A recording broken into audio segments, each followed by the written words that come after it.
মধ্যপ্রাচ্যে চলমান উত্তেজনার মধ্যে কড়া অবস্থান নিয়েছেন রিসেপ তাইয়েপ এরদোগান।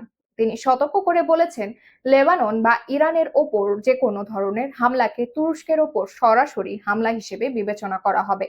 এ সময় তিনি আরও ইঙ্গিত দেন যে প্রয়োজনে ইসরায়েলের বিরুদ্ধেও কঠোর পদক্ষেপ নিতে পারে তুরস্ক।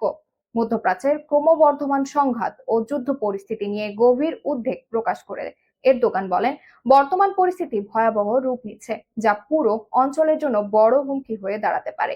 বিস্তারিত থাকছে ডেস্ক রিপোর্টে। তুরস্কের প্রেসিডেন্ট রিসেপ তাইয়েপ এরদোগান বলেছেন, লেবানন বা ইরানের উপর যে কোনো হামলাকে তুরস্কের উপর হামলা হিসেবে বিবেচনা করা হবে। সেই সঙ্গে প্রয়োজনে ইসরায়েলের বিরুদ্ধেও পদক্ষেপ নেওয়া হতে পারে বলে সতর্ক করেন তিনি। মধ্যপ্রাচ্যের পরিস্থিতি ও চলমান উত্তেজনা নিয়ে কথা বলতে গিয়ে এরদোগান বলেন, মধ্যপ্রাচ্যের যুদ্ধের মতো পরিস্থিতি ক্রমে ভয়াবহ হয়ে উঠছে, যা খুবই উদ্বেগজনক। তিনি সতর্ক করে বলেন, ইসরায়েলকে আগুন নিয়ে খেলা বন্ধ করতে হবে, নইলে কঠিন মূল্য দিতে হবে। পাশাপাশি তিনি শান্তির পথে বাধা না দেওয়ার আহ্বান জানান। তিনি আবারও জোর দিয়ে বলেন, লেবানন বা ইরানে কোনো হামলা হলে সেটিকে তুরস্কের উপর হামলা হিসেবে দেখা হবে। এরদোগান বলেন, আঞ্চলিক শান্তি নষ্ট করার জন্য ইসরায়েলকে এর মূল্য দিতে হবে।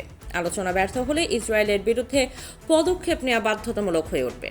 তিনি আরও বলেন, তুরস্ক যেভাবে কারাবাখ ও লিবিয়ায় হস্তক্ষেপ করেছে, প্রয়োজনে ইসরায়েলের ক্ষেত্রেও তেমন পদক্ষেপ নিতে পারে।